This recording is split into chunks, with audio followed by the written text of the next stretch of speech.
Yes, indeed. His name is Bob Marlin. He's gone, and we are here. I'm a full adherence and to the message in his lyrics. Ladies and gentlemen, thank you for joining us. This is the True Breakfast Show. Today is a special edition.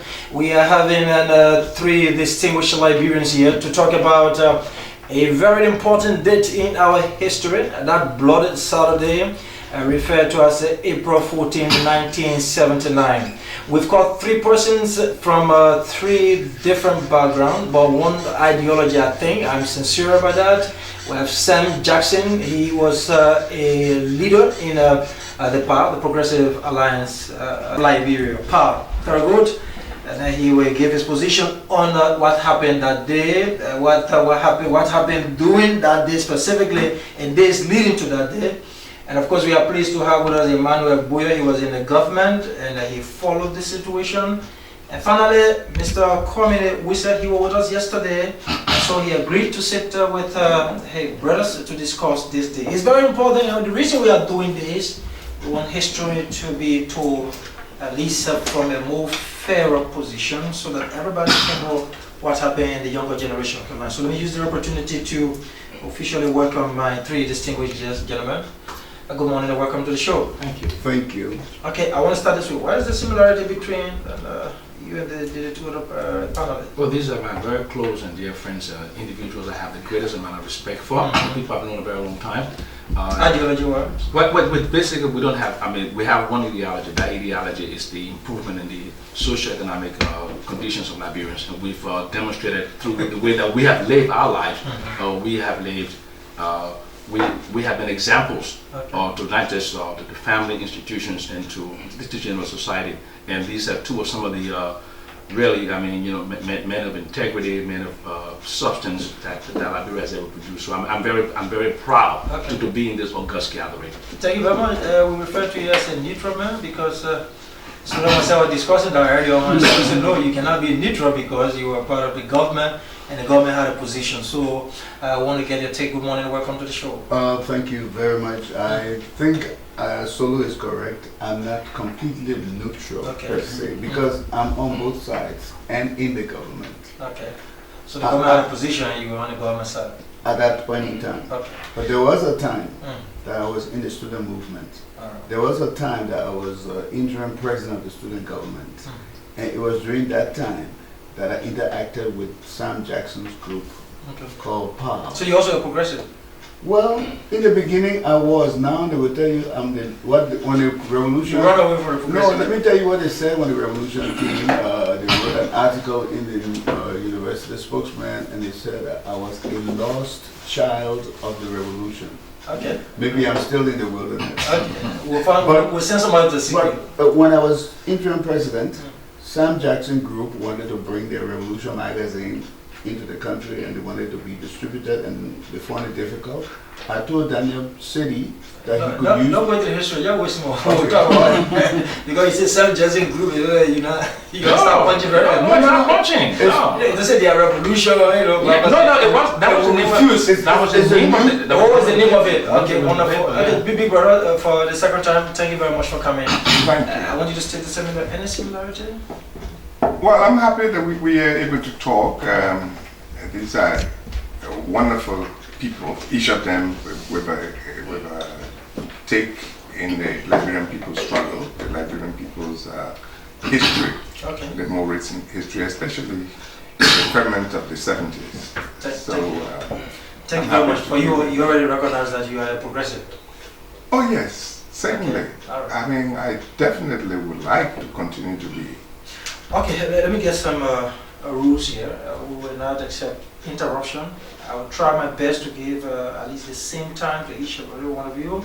If it is compelling that you have to clarify something, the moment you signal me, if I decide that it's necessary, I will give you the opportunity.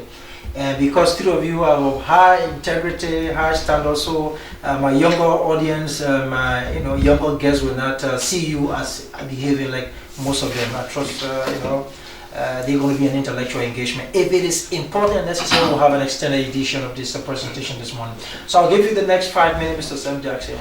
Tell your story about April 14.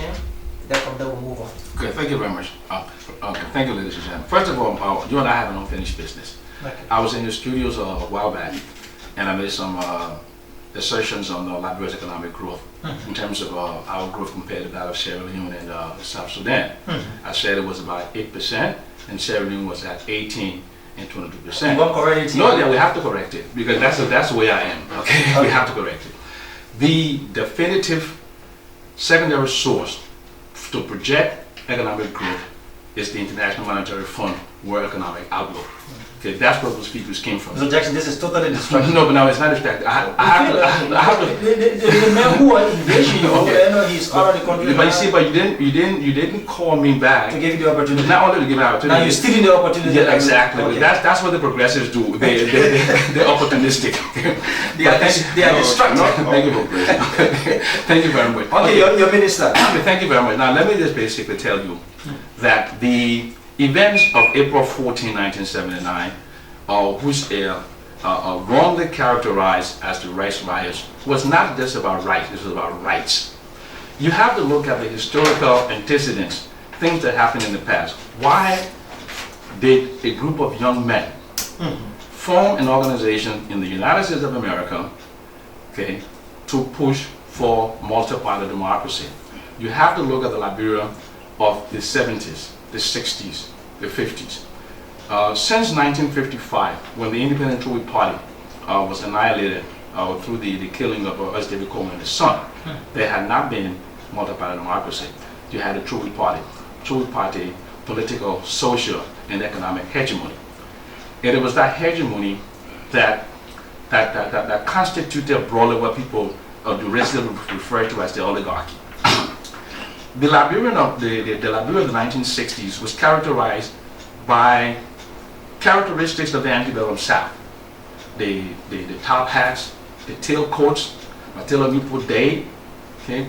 And you have villas in Las Palmas, and you have kids in expensive schools in the UK and Sweden, all by less than 3% of the population of the country, while for all practical purposes there was abject poverty that was demonstrated by seminal work done by people like Robert Clover and all, who talk about growth without development in 1966, that my distinguished colleagues here can attest to.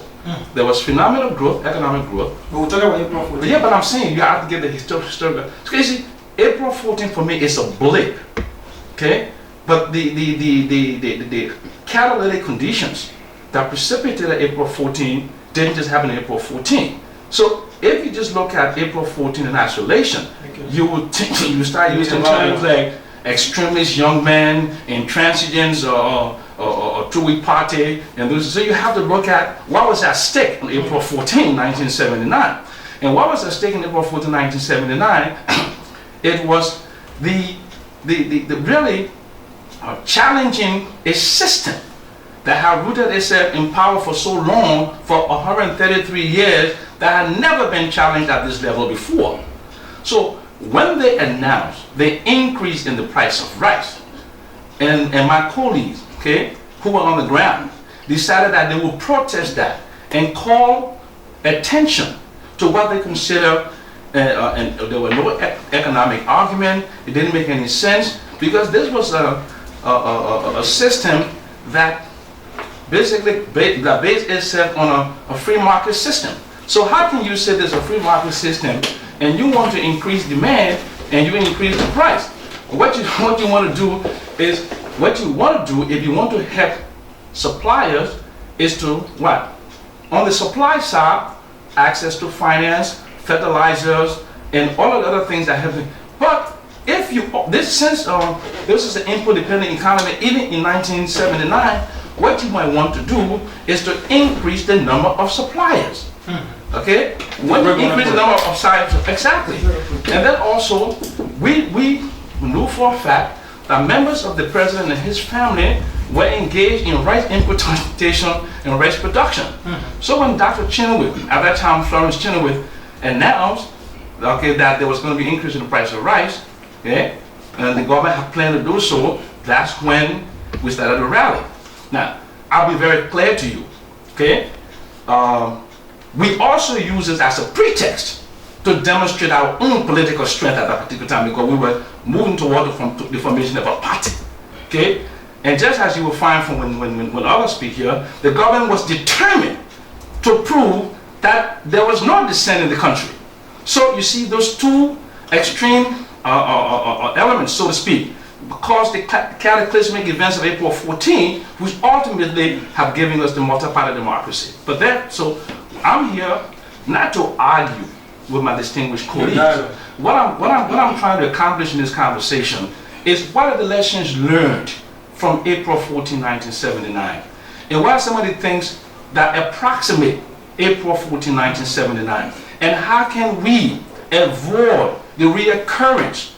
Okay, are we having business as usual today, or have we significantly departed from our old ways? Okay. And I think that's the conversation. Wonderful. You're trying to expand it beyond what we anticipate, but however, I will try my best that we remain to days leading to April 14. What happened in April 14? And I will agree with you. What is the lesson learned from April 14? I will have to jump over Mr. Bowier to talk to a big brother coming in. We said, no, I run the show, so I decided you start. He should be, I was deferring to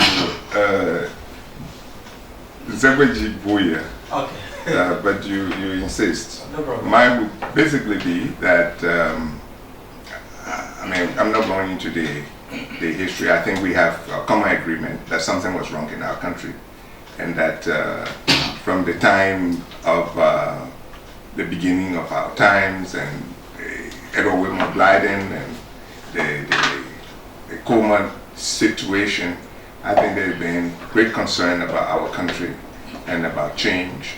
The 27-year rule of President Tolbert, and so by the time that Tolbert took over,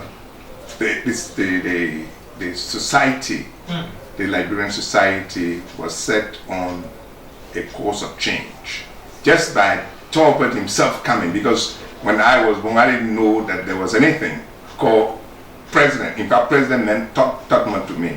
So by having a new person called Tolbert as president was a big change personally.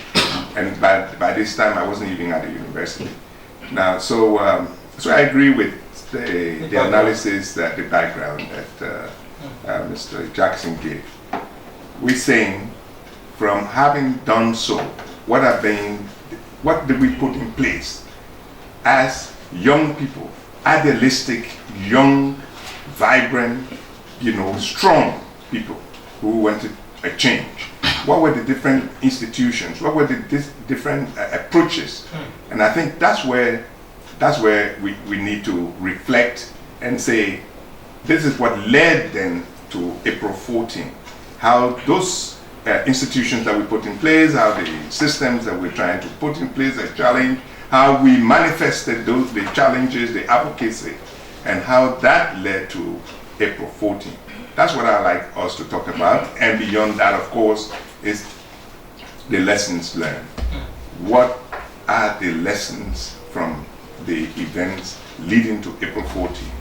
The lessons leading to April 14 and the April 14 itself and beyond.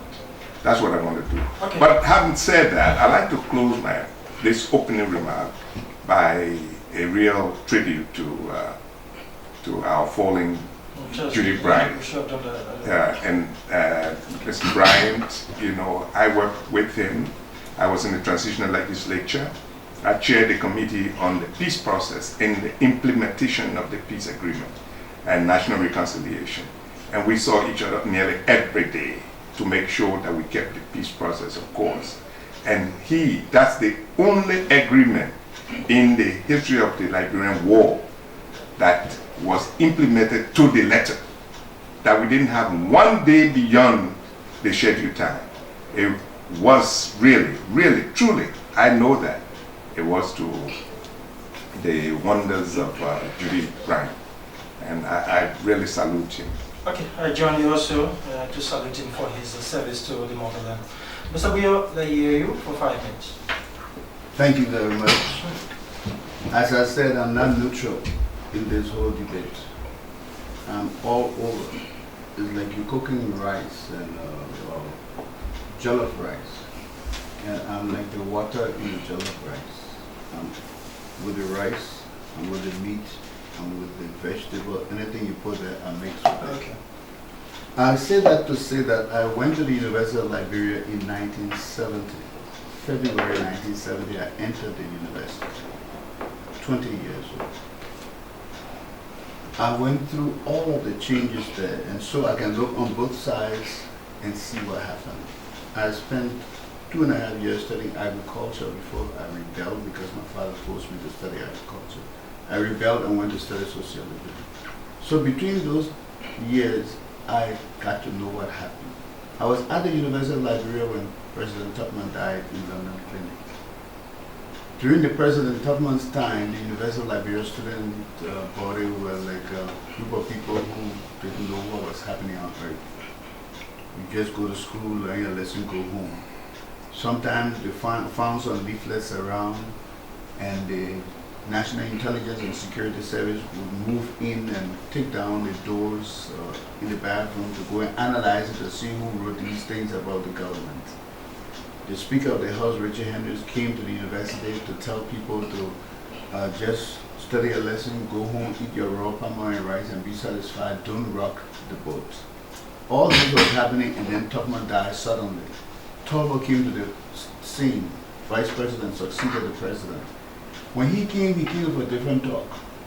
He said that he did not want to be president of a people who were intimidated. He wanted the people to start speaking up. He wanted to know what the people were thinking and what they were saying. He said, fear nothing except fear itself. So we at the university cut the vision.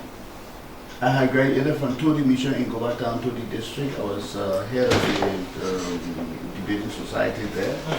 And because I was now getting a mandate from Tolbert, or as a student group, we were hearing Tolbert say we should speak up, I decided to organize a debating society at the University of Liberia in 1972.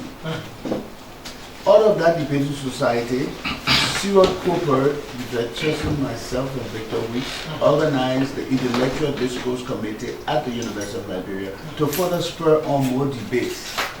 And it was that society that called the Senate to come to the University of Liberia and tell us why they wanted to give President Tolbert emergency power. Because as far as we were concerned, President Tolbert did not deserve emergency power because there was no war, there was no threat of war, there was nothing in the country. Everything was calm, and they wanted to give him emergency power. The Senate, especially Senator Frank Tolbert, took exception to that and held us in contempt.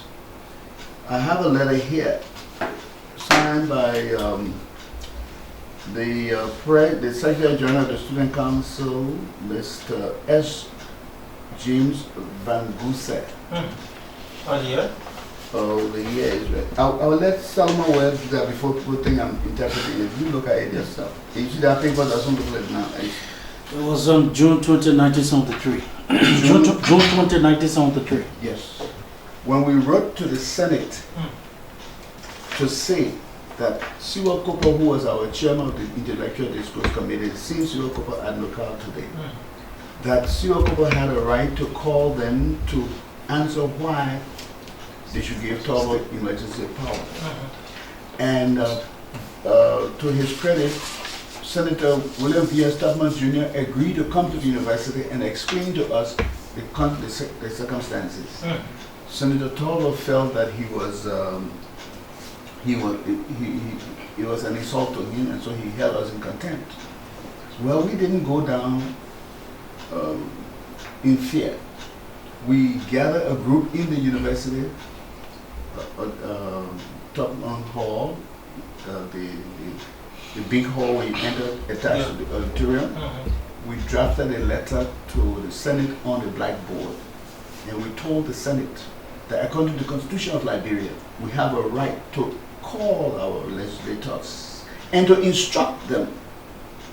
And based on our right, we're demanding that Senator Tolbert and Tubman should come to the university to tell us why they wanted to give Tolbert emergency power.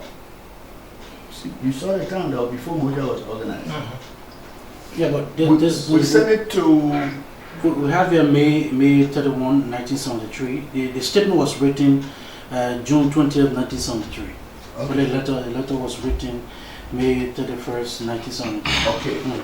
But is there any conflict? No. Okay. When I say something, I live with all papers. So when I say something, I can back it up. So we've sent a letter to Senator Joshua Hammer of Grand Bassa County, senior senator. He was head of the Judicial Committee of the Senate.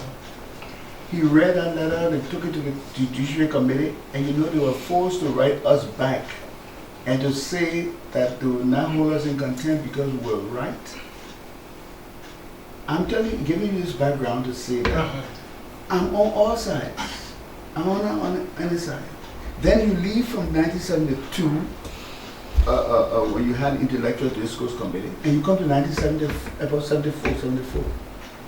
73, 74, but I think it was 74, March 16. The anniversary of the Sharpeville massacre. We had a professor at the University of Liberia, Vusumzi Mackay, a very big man from South Africa, who was teaching political science, graduated from Oxford University. And he came around and said that the Sharpeville massacre observer was coming up, and he wanted to sensitize the Liberian people about how the people of South Africa were suffering under apartheid. The students at the University of Liberia were so intimidated at that time that no organization on campus agreed to sponsor this program. And in those days, the law was you could not hold a program on campus unless it was sponsored by a group on campus. So the Political Science Association, everybody refused. They didn't want to touch it. It was international politics. It was all kinds of things. So you're trying to give a picture of how close the society was that time. Yes, and how these things evolved. I'm now telling you about the evolution of MOJA. Okay. Now, I met him and he explained to me, and I said, look, I will do it. I was senator of the United Nations Student Association on the University of Liberia campus. And so I had a right to sponsor a group. So I told him, Vuz, go and get whatever you can get. And he went to the British Embassy in Mamba Point and got 2 films to show on Sharpeville Massacre Day, March 16. The first film was called The End of the Dialogue. The second film was called The Last Grave at the Bazi. He brought it to the campus. We called a big meeting with Dr. Sawyer, Dr. Tipote was there. By that time, Dr. Formula was not here yet. He was still at Howard. Drew Mason was not here yet.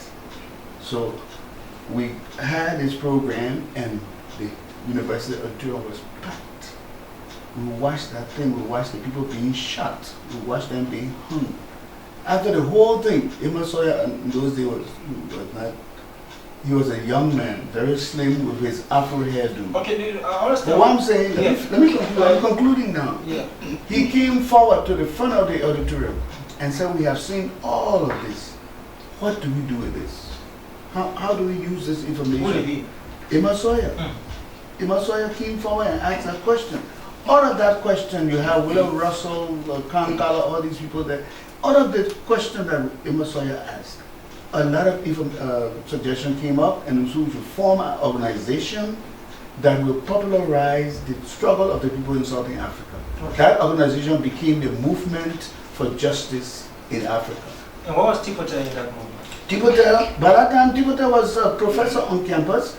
Tipote could not sponsor the program, so I went to the Student Affairs Office to Justin Green and signed a paper. Justin Green was Dean of Student.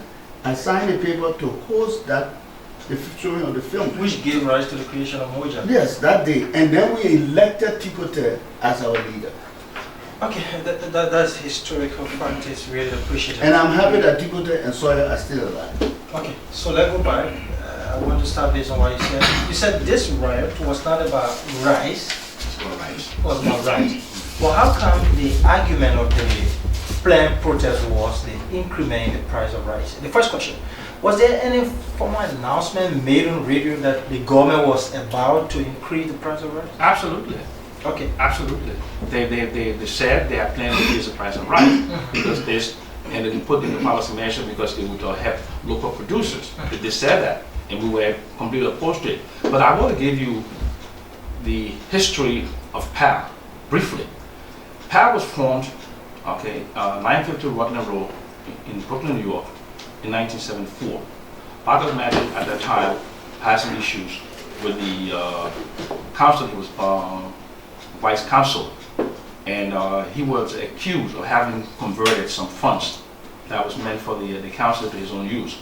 Upon subsequent examination of the facts, we found that there was no legitimacy to that. But we were clear that when he wanted to form this movement Who called... conducted that investigation? We, internally, we did. Because the government still believe that he did something. But that's fine. I mean, they can posthumously go and try to, go to trial. Yeah, I would like to back what Jackson said. There's one thing about Bacchus and the money. No, I think you just want to make a point of correction. You're not making comment. You want to correct something that he said, or you want to agree with him? I want to agree with you. Okay, just before the agreement. Okay, so I mean, the government can posthumously go and pursue Bacchus. Okay? We don't want to do that. But here is the thing. We have the Union of Liberian Association in the Americas, which is an umbrella organization of Liberian students associations around the country. There was not a Liberian community as we know it today. We were Liberian students. I had gone to the States in early 1970 on a student exchange program. And I moved to New York, okay, in 1973, going to 74, and I met Bacchus, and we already had a thriving student community, okay. And the president of the Liberian Student Association at the time was Hillary Gibson. As a matter of fact, he has a stepson here, Blake, and I always teach him about that.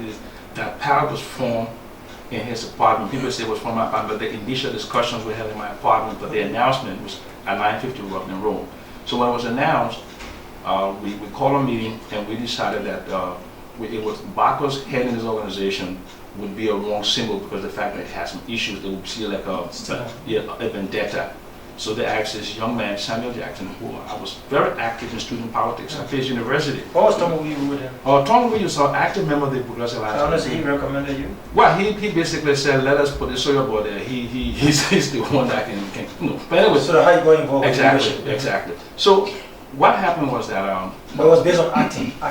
No, it was not acting. I was a full-fledged chairman of the Progressive Alliance of Liberia. Don't forget, in the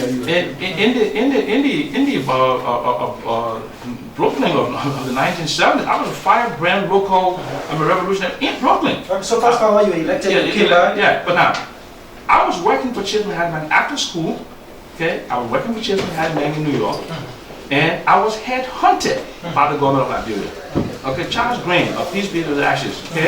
Okay, and Omen Bestman still alive today. So, and then I was headhunted by the current president of Liberia, Ellen Johnson Sirleaf, to be deputy controller for cash and banking relations at the Ministry of Finance. So I laughed yesterday when my distinguished colleague said I was arrested in my suit.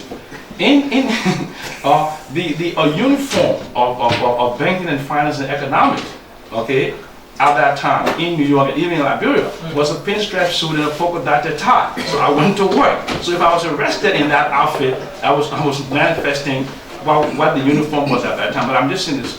But I arrived in Liberia on March 31st, 1979, 2 weeks before the scheduled demonstrations. And I went straight to work. 2 weeks before April 14th? Exactly. 2 weeks before April 14th. So one can clearly say that you have no background on the days leading to you were not an active participant. But how can I not be an active participant when I was leader of the group? And I see we had when we transplanted PAL to Monrovia, right?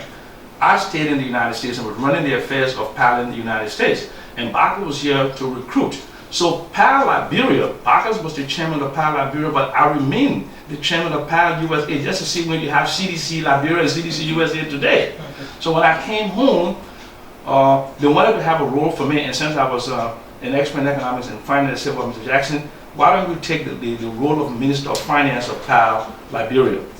Now, don't forget, we came home in 1977 based upon the invitation of President Tolbert.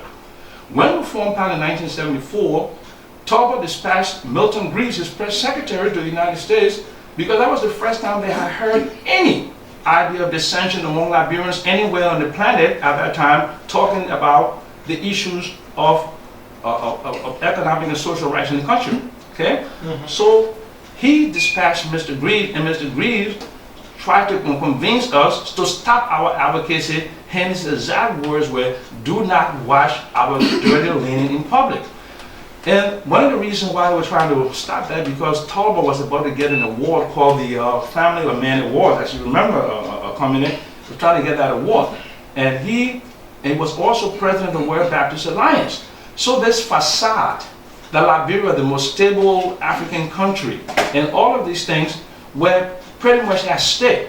Because Liberia was a social, one social all country. Now to have a group of young men and women coming with any aura of dissension would have pretty much marred that image that Liberia was a country without dissension.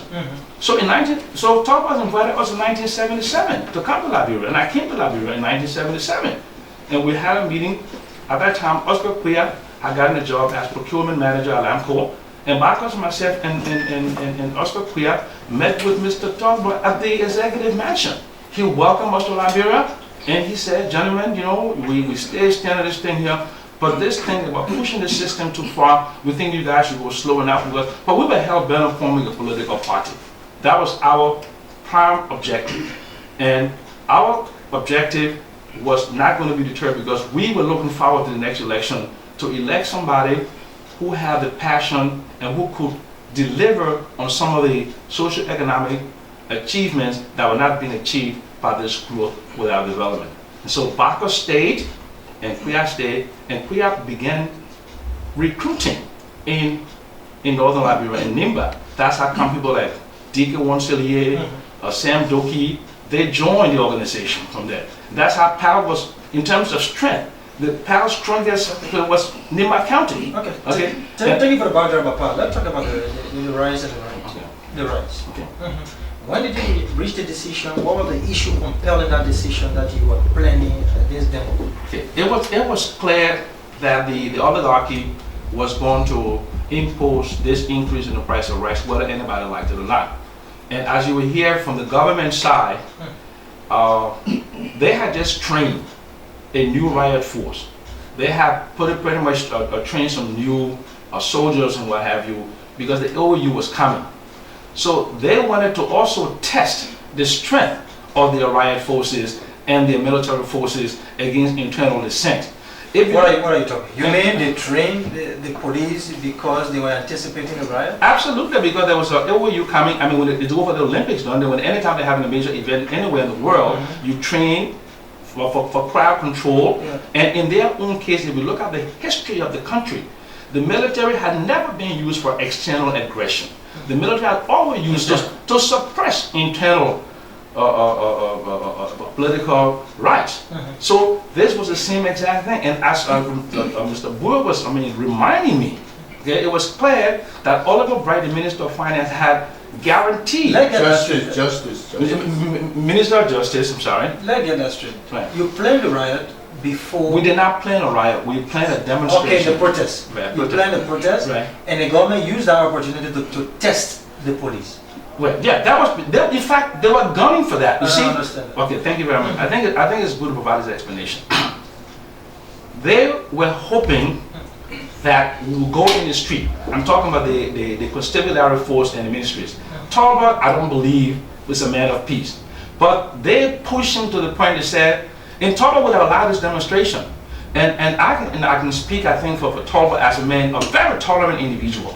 But he was presiding over an oligarchy that was extremely intolerant, extremely sensitive to domestic political dissension. Okay, so while he himself wanted to liberalize the old guard Truitt Party, the grand old Truitt Party, the Truitt Party that manifested all the things of the antebellum South, the townhouses, the kilcoes, and the mansions, and the funeral system that they oversaw, could not afford to see political dissension because they know they didn't have the votes. They were in the minority, and we didn't even have universal suffrage at that time.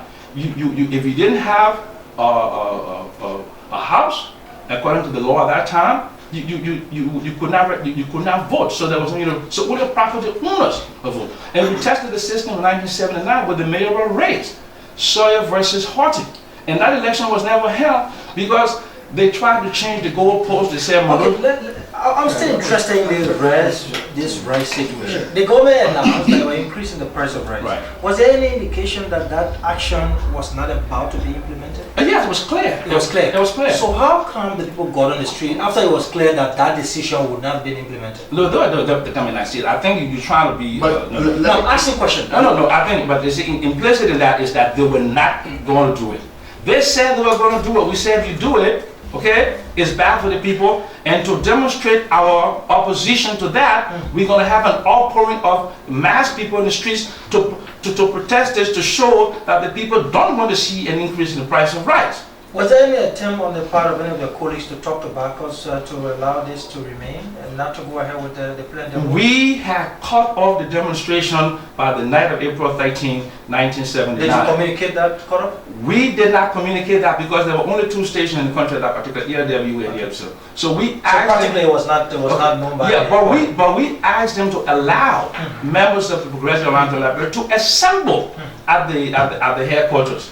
And that, as my colleague coming said yesterday, when people were walking toward Busse Quarter, coming to work and think, that's where the shooting started. No one got in the street to demonstrate. There were people walking toward assemblies, much like after a football game when people are walking home.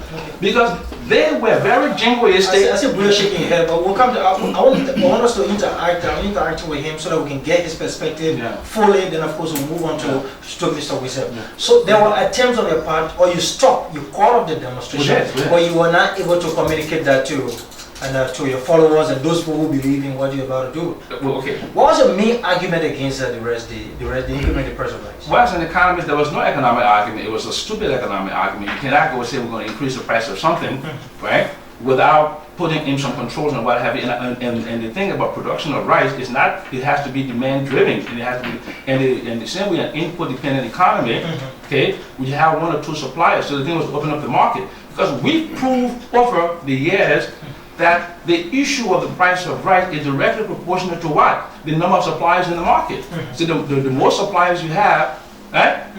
The competition which drive the rice down. And if you look at the net present value analysis of the price of rice today, rice is least expensive today than it was in 1979. It is. In net present value terms. You know, this is my fair analysis of your comment. Right. I see you just wanted to express your rights. You just wanted to have an opportunity to show that you were around and you want a multi-party democracy. It was not really about the increment in the price of rice. That's exactly what I said. Okay, you said exactly. It was your attempt to challenge the system. Exactly. Did you anticipate, thought it through well that there could be a consequence to this action? That you will risk the lives of the people and ask them to come on the street? Oh, I did not know. I could not know that the government would engage in such murderous activity against its own people. I could not fathom that a Baptist preacher. Let me finish. It is clear. No, finish. Tolbert said, the government said, if you come on the street, we will do ABC. No, they never said they would shoot you. They never said they would shoot you. No, I understand for some account that there were threats coming from the government. If you come on the street, if you bring 10,000 persons, we'll double it. We'll use the police to clamp down. They said, I just give you the information. No, but that's incorrect. That is incorrect. Okay. They basically will say the same thing any government would do. You cannot demonstrate without a permit. They will say that. Okay. But the government, if we knew that they would have killed 200 people or more, would we have raised the lives of innocent young men and women to put them on the street, knowing that they would have been shot by this was, we believe that we have expressed our rights, but we did not know the extreme measures that were going to be taken to prevent this. Okay. But that is 2020 hindsight. Okay, thank you very much. We'll talk about your arrest, we'll talk about the issues after the demo. Then I move to a big brother. You listen to him, I think you have some rebuttal. You know, I think several times Mr. Bowier put up his hand because the story that he recited now is about what government said and what happened that time. I think we should give a chance to Bowier. I started off by saying that I'm not neutral when it comes to Liberian affairs. I'm everywhere, on all sides. I observe. When this race riot broke out, I was no longer a part of the student movement. I was assistant minister and special assistant to the Minister of Information, J. Jenkins Peel. So I saw it from the inside. There are a few things I want to set straight. Okay, go ahead. I think our friend Sam Jackson might have forgotten that the government of Liberia never announced an increase in the price of rice, or never announced a plan to increase. What happened, if you go back to the newspapers of that time, the Minister of Agriculture recommended in her annual report that the price of imported rice should be increased. No, the tariff on imported rice should be increased and the price of local rice should be increased to encourage the local farmer to grow more rice and to discourage people from bringing rice into the country. By that time, President Tolbert had a lot of advertisement on the radio. I'm proud to be a farmer's son, I'm proud to be a farmer's daughter, and no more imported rice after 1980. That was the target. After 1980, there will be no imported rice in Liberia. Based on that, the Ministry of Agriculture recommended that we So it was just a recommendation. a recommendation that was in the annual report. It was not announced. It was never announced. Okay. Powell dug it up and told the people that the government is planning to carry the price of rice up. And how do you characterize it? Was that kind of propaganda or deceit? Well, I will not characterize Point of it. correction, The- please. the- You just have, you No, come. let him correct No. me. First of all, it was clear from the recommendation and from the announcements from the recommendation by Mr. Tolbert himself, specifically Which directed. announcement? The government made announcement on No. regular basis. Well, let me No, wait, let me go. hold on a second. Mhm.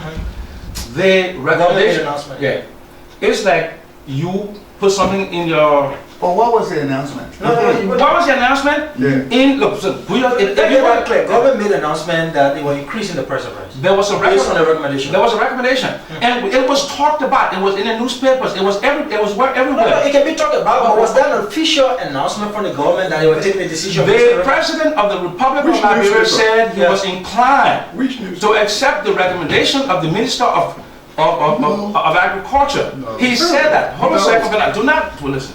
He said that. He said he was inclined to accept that the price of rice should be increased by $3 a bag. We appealed to the president, okay, in our newspapers. We appealed to him, and they refused to accept our appeal. We were not just firebrand hardheads. We were intellectuals. We were empiricists, rational empiricists. We would not react to just a recommendation as these. That cannot continue to be disputed. But it's That continued to be disputed. It was announced, and the specific point is that it was announced by government that it was about to increase the price of rice. Exactly. What remained consistent in many persons I talked to, they said there was one Brownell report, and there was this recommendation that he just mentioned, but there was never any official announcement from government indicating its intent to increase the price of rice. But that is historically inaccurate. Okay. Now let me go back to the issue. Now hold on a second, guys. But the man had taken his time. Yeah. You're responding, you're correcting something. But go ahead. Okay. So which is a parliamentary rule that I gave Okay, you? fair enough. What I would like to do now, I would like to let come. No, just conclude your point. Okay, The what- recommendation came from the Ministry of Agriculture Agriculture to stimulate local production. in the annual report. Now, this discussion we are having is the foundation. I look forward to this discussion go on to next year at different times, at different places. We should send to the Library of Congress where they have all our newspapers. Really? And let's find out which newspaper Newspaper. carry this Government thing. intent Yes. to carry the price of rice. Yeah, the government didn't want to give, the government never announced it. It was in the annual report. They dug it out of the annual report and started to publicize. They did, meaning the power people. Yes. And the government said So what do you read from that? What was your motive? Let me Well, give you a I- personal view on But that. he expressed it. when the man is here, he got to express his motive. So after it was dug out, what was the response by government back then? After it was dug out, President Tolbert made it clear that there was not going to be any increase. It had not been discussed by the Far government. before 1979. Oh, Far before no. April 14. Yes, President Tolbert told them there was no need to demonstrate because the government had not even the House and Senate where the annual report went. They had not even discussed the annual report. But when they got copy of the annual So where report, the issue came from about rice, I do not know. rice. Yeah, like see the thing is, guys. Okay, let me come in. Go ahead, Comedy. You know, I This is think Africa. I think that Mr. Jackson was very clear. He said of the many things he said. First, in the period of his involvement, coming to Liberia himself, he came to Liberia 2 weeks before April 14th. He was in America. He came on a visit in '77 at the cost of the Liberian government. Which is not true. I paid my own way, sir.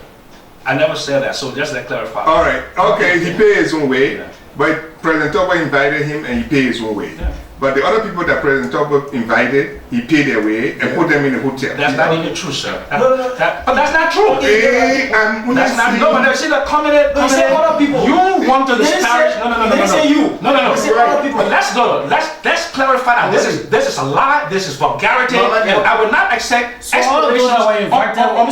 Mr. Jackson, you respond that was not true. It's okay. No, but he's saying that other people that he knows. Let him clear that this is not true. No, it is not true. That is not true. That Tolbert did not pay the way of anybody. I have my American Express bill at that time to prove it. Okay, I paid the way of Pakistan, and Oscar Priya was working at the Alamco. So, Mr. Colmany, we said you have said an untruth. Okay, it's a testament to what you've been doing the last 2 years. You want to expand it into different. No, I'm not.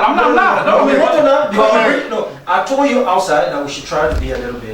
Let me not use stronger words. The progressives are passionate, very, very passionate people. No, but you don't bring that passion on issues of the integrity. Mr. Jackson, you have a duty to respect. Respect the common rules. No, come in. Just a minute. Let him respect the truth. I want to insist that order, please. Let him respect the truth. Okay, he was talking. He has the right. Continue. No, I defer to him. We were just trying to. No, you can't defer always. No. Okay, here we go. Mama D, we are talking about a problem of truth. He said Tolbert never pay anybody away. Okay. I want to prove that Tolbert pay people away. Including? Wait. Who's Wait, He talk. didn't pay Jackson, Jackson, you're progressive and passionate. Yeah. Our Bowier do not lie. I will prove it. I'm not talking about the 1979 thing. But in 1979, beside the race riot, after the race riot, when Tolbert went to the United Nations, Mr. Charles Taylor was the head of the Union. Different story. Wait, I'm trying to prove that Tolbert paid people away. He did not pay the Progressive Alliance of Liberia. No, I will never accept that. I will never accept that. Never. Jackson, I did not say the Progressive Alliance. When you say, I said he did not pay Jackson and Matthews. Let's be very clear about that. Be very clear about that. Jackson, I will never accept that. No, wait, Jackson, calm down. I will not calm down. The progressive. Thank you. I haven't spoken yet. He tried to disprove your earlier comment that Tolbert did not pay And I never said that he did not pay our way. The Progressive Alliance of Liberia. Absolutely. Okay, do you know of any progressive whose way was paid by Tolbert? The Progressive Alliance of Liberia. Wait now, the Progressive Tolbert could not have paid their way to come here because they were already here. The riot was over when Tolbert went to the United States. Okay. He didn't pay their way, but he was saying anybody way, so I'm trying to say something. Charles Taylor was head of the Union of Liberian Society. Tell me about that. Okay. When they went to the UN, when Tolbert addressed the UN, Taylor had a well-organized program. Yeah, where he used some very okay. Wait, let me tell you. You know the story, the people listen to us. Yeah, but you know, I wanted to but listen, I'm distracting. Tolbert told these people who demonstrated against him at the UN that he was sorry for them because they didn't know what was going on. He invited them to the ambassador's house, Ambassador Herbert Brewer, and he told them, I am going to pay your way to come to Liberia, pay your hotel bill, give you 4-wheel drive jeeps to go all over the country and see what I'm doing. After that visit, if you still say that I'm doing nothing, then I agree. Tolbert paid the way for Taylor, Nyondua, Monkonoman, a lot of people to come here. I was assigned to Taylor as a PR man when he arrived here. He was living in the Holiday Inn Hotel. Exactly. Tolbert paid the way to come here and they remain here until the coup. Okay, thank you very much. So go ahead. So it's what you see the thing you're trying to. I'm what he said, the government, and now I would implement the price of price. Yeah, but this is. I think we are very lucky that we have Emmanuel Bowier with us. You know, I told you that if my memory serves me right, I was the one serving as MC at the MOJA program on the 21st of March, who introduced Bacchus Matthews to make remarks. At the Sports Commission. At the Sports Commission. Yeah. That was an anniversary program. How come we talk about the protest? And that's when he said there will be demonstration for the increase in the price of, against the increase in the price of rice. My first time hearing it, it had been in no newspaper. If Mr. Jackson can produce that newspaper, if he can produce which radio station announced it, I will be glad. Thank you very much. What happened? Wait, Jackson, What happened? Just as Mr. Bowier has reminded us, was there was a report. There was the annual report. So he picked it up. They picked it up. And as he rightly said, remember in his introductory remark, he said, we measures to show our Jews, for people to know that we were around, that we were, so we had to do something. And that's why I call extremism. And that's how come they pick up this thing and say, this is a catch thing. So that's an opportunity. It's an opportunistic approach to revolutionary work. That was what happened.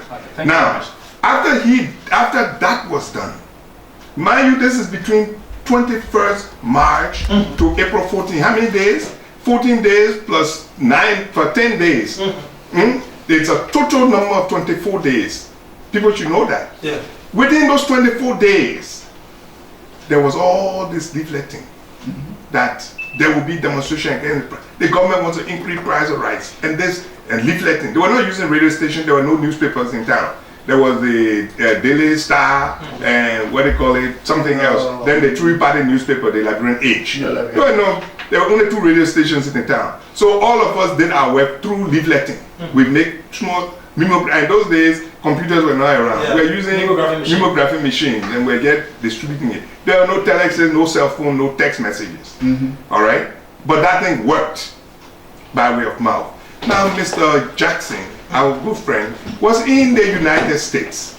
Yeah. When Mr. Sully recruited him and brought him, he landed in Monrovia in a 3-piece suit. And he went to work the next day in 3-piece suit until we used to joke about it. He and us. He say, and he was younger. You see, he handsome as he is now. Then you can imagine 35 years ago. He was a handsome young man. And he will be dressed in that 3-piece suit, pinstripe suit, polka dot tie. Yes. He said he was a banker. Well, he wasn't with the other guys. Bankers was the only one among them who wasn't working. Oscar had a job, very good job in Lamco. And a few of the other guys were students. They were in government, you mean? No, they were not in government. I'm saying to you, They had source of income. in fact, he was the most senior person from PAL that was in government. He was a deputy controller. It's not like deputy controllers now. Well, deputy controller was a serious gentleman. Was a serious position. Can we just Now, so I'm saying to you, I'm saying to you that through the planning processes, Mrs. Shirley had given him a job. He was going to work every day diligently. I assume he was doing very well with her. That's why he's still very active with her, you know. And then the thing happened, April 14. And when April 14 happened, why are you pushing that point? I'm pushing the point to say you don't have time to do the. He was trying to do the job for which he was being paid, and that was correct. He was a smart young man, so he did that. April 14 came, all the noises were going. As they cool off, he went to work. When the other people were running away and in hiding, he went to work. They picked him up from work. So I mean, what's the point? The point is that Mr. Jackson must not write. I keep saying we must not glamorize this violence and make it look like everything was all mapped out. We can use 20/20 vision, like you say, or what you call it.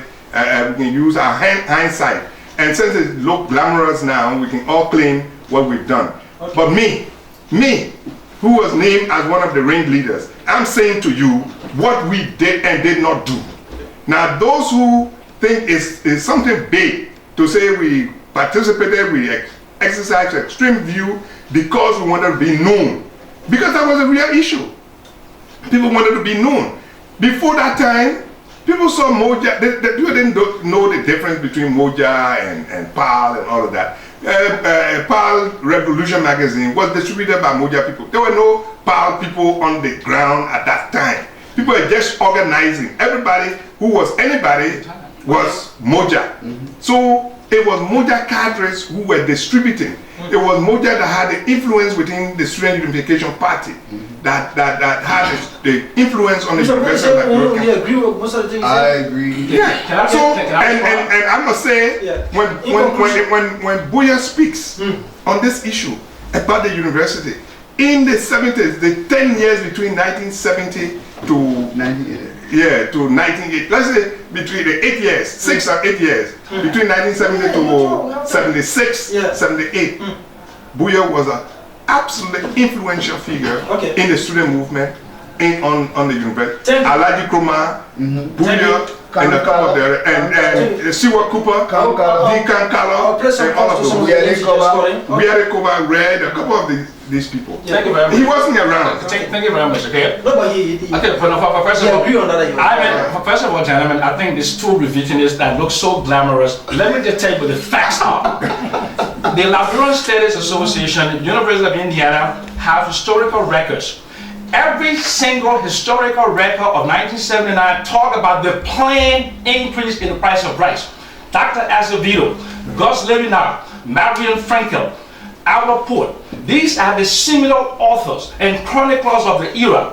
For these two revisionists to sit in their studio on the same side of history today and try to denigrate the no, stop. Why do you think What? they taking that position? Are Because we denigrating? Whoa. yes, you are. No. He denigrates a three-piece suit that I wore. He denigrates no. Because He he didn't denigrates wear that. it. Tolbert didn't even wear He's it. trying to make fun out of a three-piece suit that I wore. He's trying to make fun that I was a professional No, my question young is man in why- my early. No, let me finish. Why you think they took that position? You gave Because him, they- you gave No, him it's time to amazing. talk. You gave him time to talk when he was describing my suit.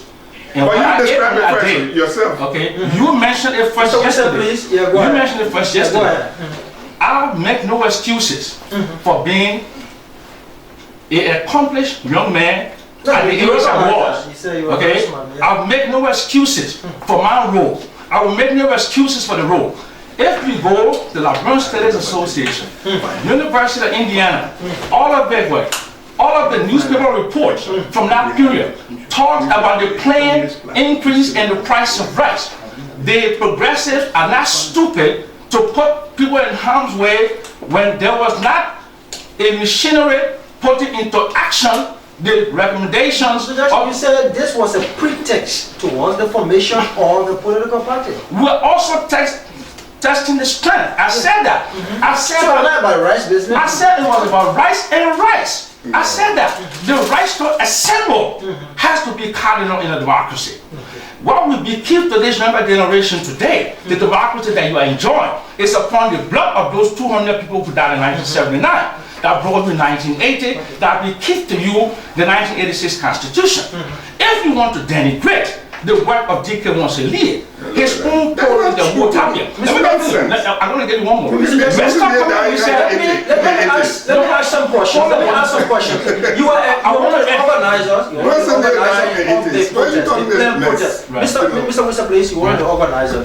So his theory, the concept he was pushing, if you were really one of the organizers, other people went into hiding. How come you were in your office? Thank you. Yes. Let me ask him another question. No, I'm asking you. On April 13, 1979, Mr. Wesseh was in Bandabon County. No, leave me some. I'm asking you. I'm asking you. I'll respond to that. Okay. I'll respond to that. They signed a resolution supporting the demonstration on April 13, Okay, we've heard that, 1979. we've heard Who did the student union? Okay. So, the question I asked, And you as a organizer of the program, yeah. the actors were all in Haiti. They were going around, people were looking for them. In fact, Apple had to go to people and bring them out.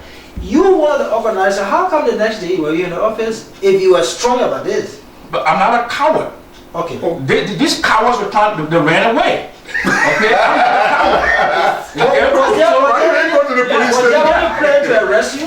Over there now. I knew that. Okay. I knew that. But But how come you didn't turn yourself in? But what do you want? turn myself in. I was nobody. Because you're not a coward. There was not an arrest warrant for me. Yeah, not an arrest warrant Who for had me. a arrest warrant? Okay, but they basically okay they were cowards. So they went behind the clock of Archbishop Michael, or not Michael Francis, Michael Carroll at that particular time. Okay. Some of them took themselves to Bishop The Brown. leader of the I- group was the one who went there, no? I went to work as is required by a young man who has a job. Okay. I had a job, and I had a family. From a good government. Okay? And they didn't have a job, they didn't have a family, so they didn't go to work. Thank you, Mr. Jackson. Okay, let's take another point before we go to get contribution from our listeners. Mr. Jackson, Mr. Bowier, and Mr. Wesseh. Mr. Jackson, Mr. Bowier. Okay, this kind of question before we go to that. Mr. Wesseh yesterday brought up an argument, and he centered out on extremism. He said that all of the actors, or most of the actors, were extremists. That if they held on to their position unnecessarily, at the end, they came back to where they started from. You want to add to that? You agree that Marcus Garvey was extremist in his position? If in extremist, his love and passion for multi-party democracy is in extremism, you're talking about his love for social economic. So the specifics of what they did. Okay, it's in extremism, it's standing your ground and not moving until you get what you want, which is ethically and morally right.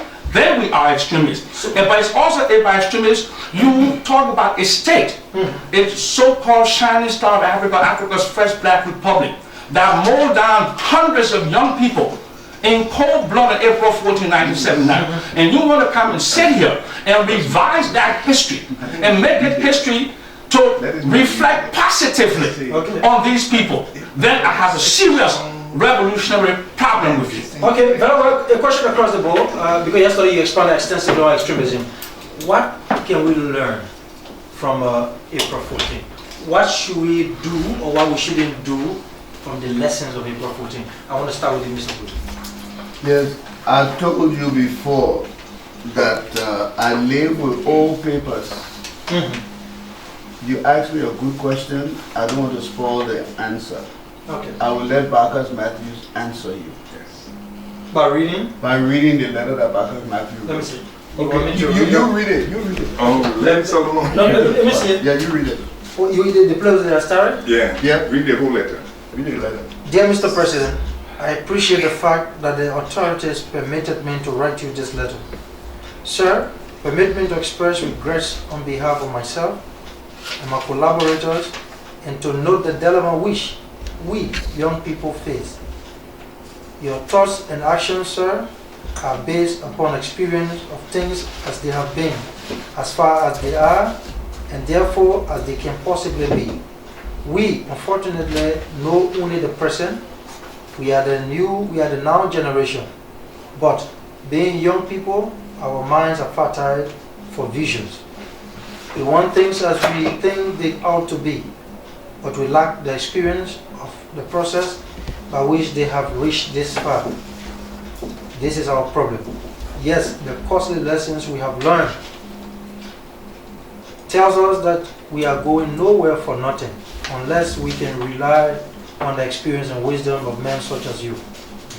This is shameful, very shameful. Read the whole thing. No, Finish the whole thing. no, let me tell you about, I have a point. Bowier, for you to bring a letter that this man was isolated and tortured away from us. Baker was not in the same prison with us. He was taken to NSA, he was tortured, and he was made to write what is I not. understand you. He was No, You came from Dana restaurant, from the place you were well treated in NSA. Let me Let me finish. When we were in prison, Okay, let me conclude the letter. no, you cannot conclude that because that is a fraudulent letter. Yes. The Baba Written by Backers You see, on a torturous Mr. condition. Jackson, Okay. And Mr. you are Jackson, saying, he says that this letter will be read not for you, but for the public. Because For the public. you challenging that he didn't write the letter. he wrote it. He Okay, the was circumstances tortured. will come. The circumstances will come. Yeah. After much But I will reflection, tell you I have the text. become convinced that those of us who were so confident about our methods now have every reason to thoroughly re-examine them. We invite you to help us develop a true perspective of the forces we ought to work for and not against. You will be making a lasting contribution to the future of our country if we young people may much to them, sir. And then he moved on. I plead that you constitute all of us into a special committee of national reconstruction. Its duties may include, as you see fit, the awakening of the public spirit for OAU conference, blah, blah, blah. And then finally he comes down and says, we appeal to you for this unique act of statesmanship.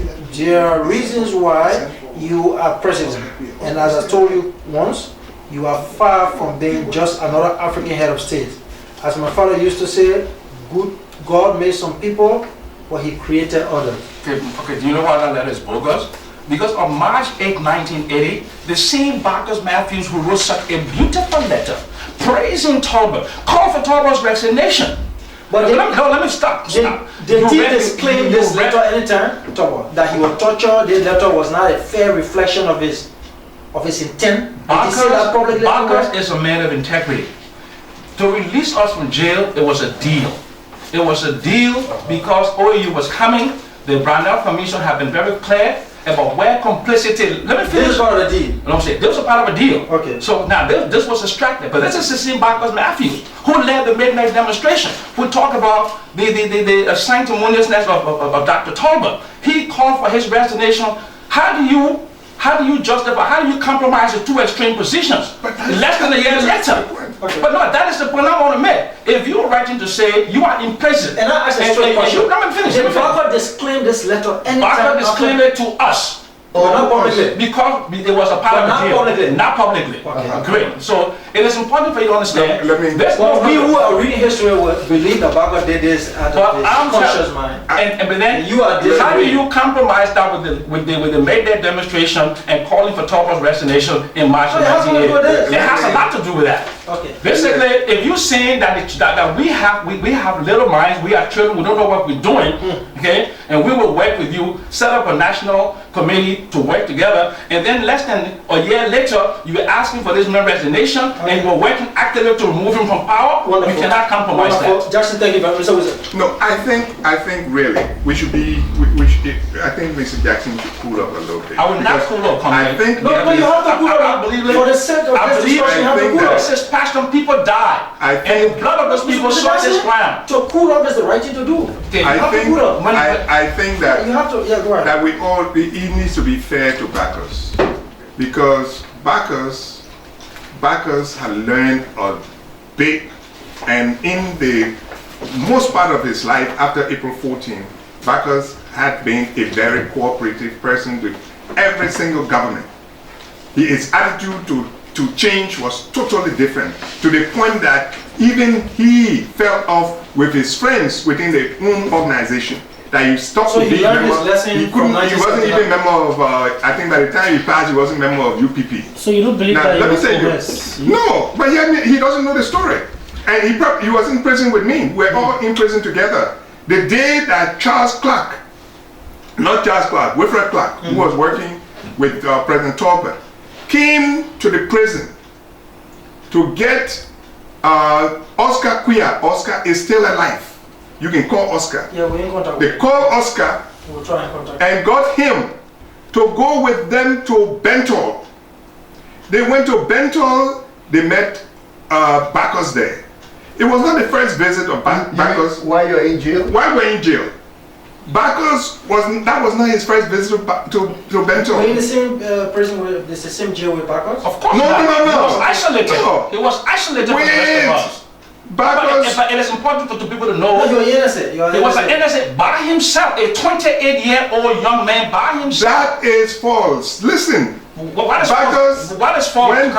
What is false? Wait a minute, man. What is false? You ask the leaders. I think. What is false? I think maybe. What is false coming in? Other people were innocent that time. Who was NSA? Wait a minute. No, but ask her. But who was her NSA? Name the person who was her NSA. Yes, you are at NSA. With whom? I have Barkus photograph at the NSA. But with whom? Listen to But me. listen. But then listen. Okay, I'm listening. Go ahead. Mr. Jackson. Barkus was at NSA. With? When Barkus was at NSA, You are lying. it was a purpose. Barkus was given a special. Yes. Barkus had a room at NSA with bed. Come on, stop this nonsense, man. I'm asking you who was Barkus with at NSA, and you tell me you were living on the bed? Barkus Come on, stop it, man. Come on, man. Come on, I'm very surprised at you. Okay? You tell me that Barkus was at NSA on the bed, that Barkus was with people, and you want me to stay here, and I'm staying alive? Jackson. And I'm going to accept that, and I will not accept that. Jackson. But you're not holding this man into reason. He's just making a statement. Who was Barkus with?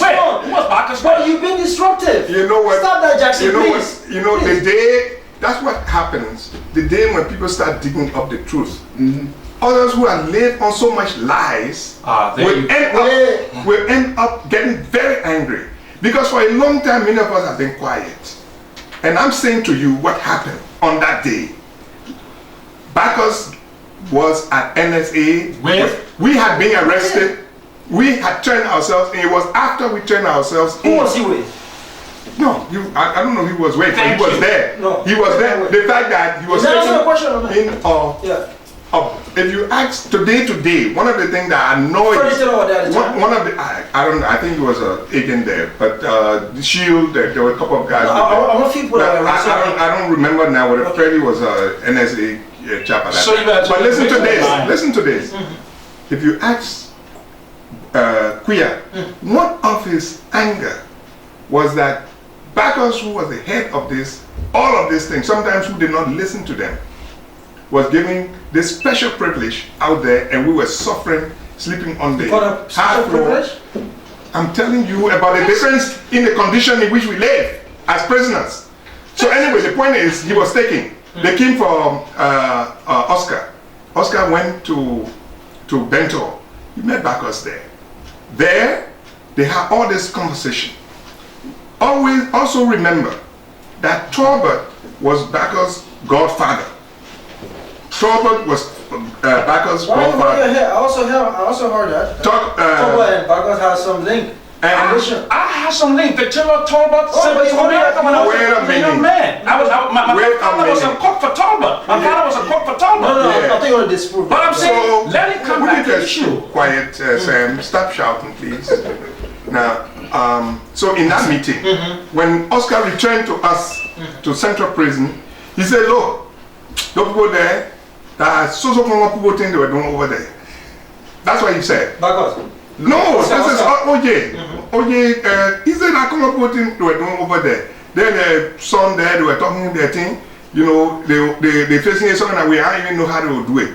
But I think we'll soon get out of the prison.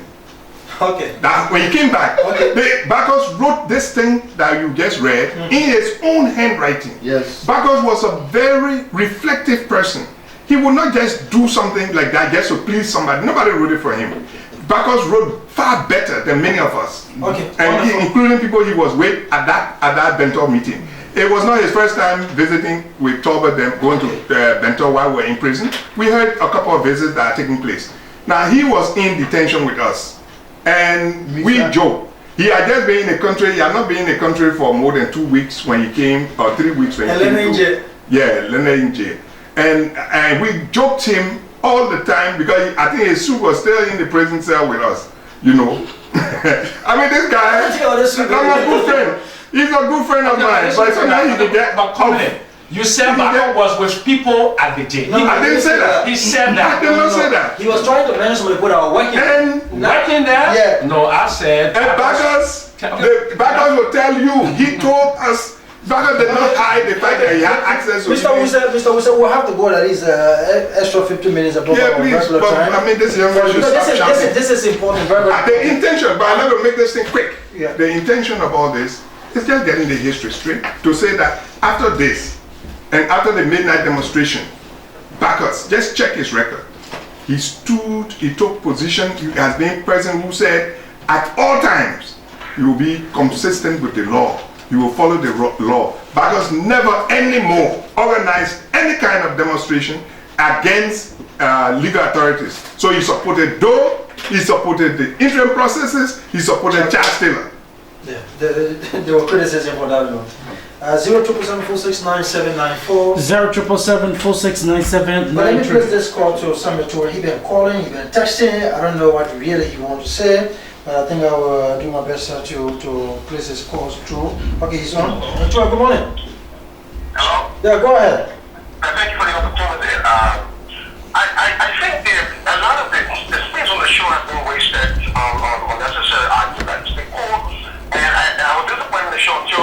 Reverend Bowier made the point about the aims of the April 14 resolution, which was to discourage the importation of rice and improve the economics of local rice production. Those two aims, all the discussions you're having should revolve around those. So what we need, not whether the demonstration you mean the reason for the increment was good? So we looked at the aim of that. So if the aim Tolbert had was to improve local rice production, the one economic tool you have in your toolkit is to discourage too high tariff on import of rice. Today we're still subsidizing rice, and his vision about locally growing rice at a commercial scale has not been realized. Precisely. Okay. So that's one thing. Okay, thank you. And one of the No, we have so many persons on the line waiting. At least you made your point. Thank you very much, Mr. Tu. I'm very sorry. We can continue more than that. 077469794. 077469793. Okay, I'm gonna take this. Go ahead, sir. Good morning. Good morning. You come here broken. Good morning. Go ahead.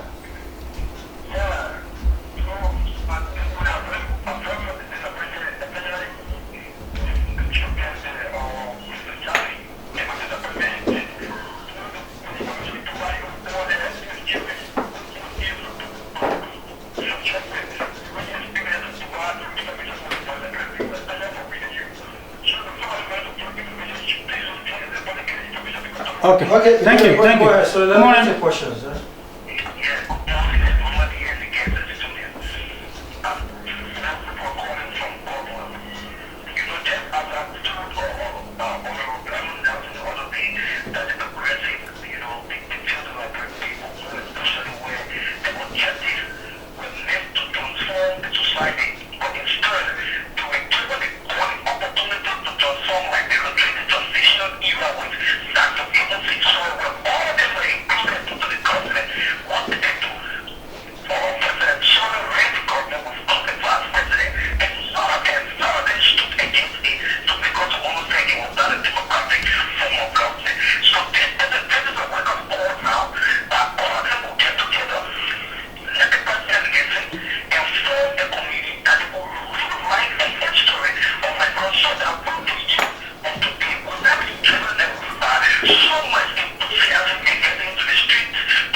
Okay, thank you.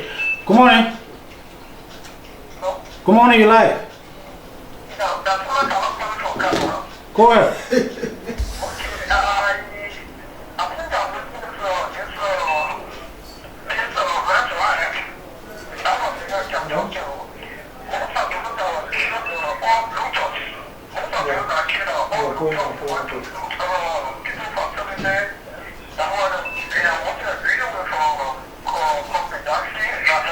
So let me get into action from Dusty locally. Okay. Dusty, you want to add something on it? Good morning, sir. Why are you cutting the other man? Good morning. This is Dusty locally. I just want to make a slight clarification on the issue of our rules with President Gov't to come. And I think Sam Jackson was correct that Tolbert didn't take away the prayer for power members to come in 1977, but he did take away the prayer for the ULSU delegation to come in 1979. Okay, yeah. That's the clarification I want to make. Yeah, we have mentioned that. Thank you very much. All right, gentlemen, I'm sorry, sincerely sorry, we can't take all the calls, the lines, Jeremy and everybody want to contribute, and we have a duty to do our news. So let me go around the table and give each of you 2 minutes, at least wrap up what we learned from this, how can we avoid this. Please don't attack, and none of you, please. Let's just go straight to because I know you're cool now. Very cool down Okay, there. no problem. I'm So let me cool start for with following reasons. Yeah. When people die because they say you put people in harm's way, and the rationale for that is this economic argument that my fellow economist Samuel Twed, that was not the rationale as we saw it. If the economic argument is to increase local production, then you do things to do something as improve production by supporting farmers and what have you. You don't by fiat increase the price of a product in order to what? Well, because if there's a correlation between price increase and demand. Demand will come down when you increase the price. So that is bogus economics. So I just want to basically make that clarification what Mr. West said. Now, when we talk about multi-party democracy, Multi-party democracy has to be tested, not only within the chambers of the legislature, but on the streets of the country sometime. When the powers that be are so intransigent, when the powers that be are so intransigent and so intolerant, the will of the people to protest and assemble must never be abridged. Yeah. The reason why, that's right. The reason why we have this democracy we're having today is because of the tolerance of the current administration. Wonderful. Thank you very much. Thank you very much, Mr. Bowier. Yes, you know, I told you I live with old papers. Just see you flipping I the papers. just want to conclude by telling you, like presenting to you a radiogram I sent to the president of Liberia, William R. Tolbert. In line to... When I was interim president of the student government in 1976. Okay. And his reply to me is attached. Just to let people know I don't talk empty talk. Wonderful. Now, if we had the time to go through this thing, I would have told you what I think brought up all this problem with... That should be another But one point we missed in the whole discussion was that Tubman died. Tolbert took over. He got James Green to be his vice president. James Green died, he was ill. And then Tolbert thought that it was time for a transition. He wanted to get Jackson Doe to be his vice president. The people in the party objected to it. By the time, that was 1977.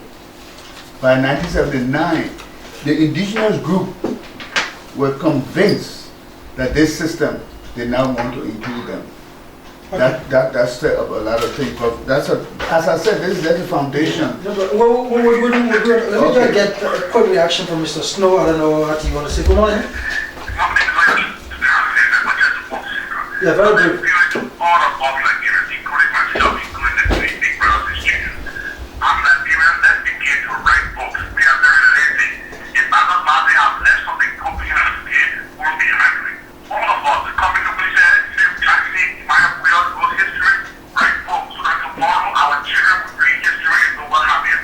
Yeah, I agree. I agree with you. Welcome to you to help the with the part at the board. Mr. Wesseh. Well, look, I came to the station this morning. By the time I was coming, somebody called me and said, look, you don't need to go to that place again because, you know, and I felt, no, I would come.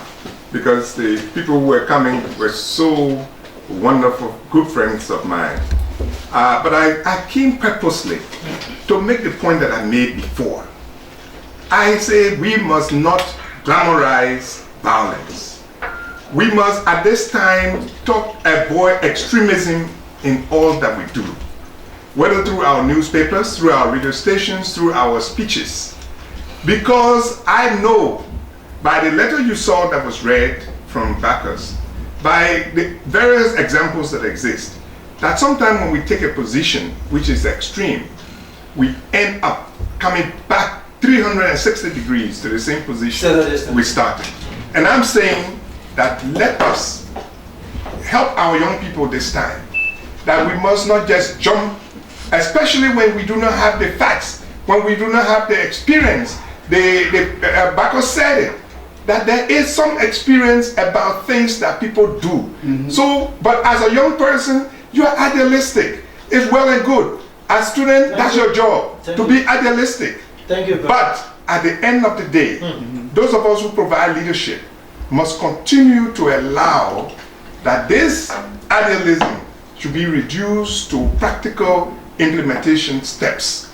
And that means, therefore, the government will be a government that helps to build systems, that train manpower to manage the system, and the people who want this change will be reflecting it based on concrete experience. Mr. Colmany Wesseh, thank you very much, Big Brother Bowier, and of course Mr. Sam Jackson. Appreciate the time. We wish you all the best.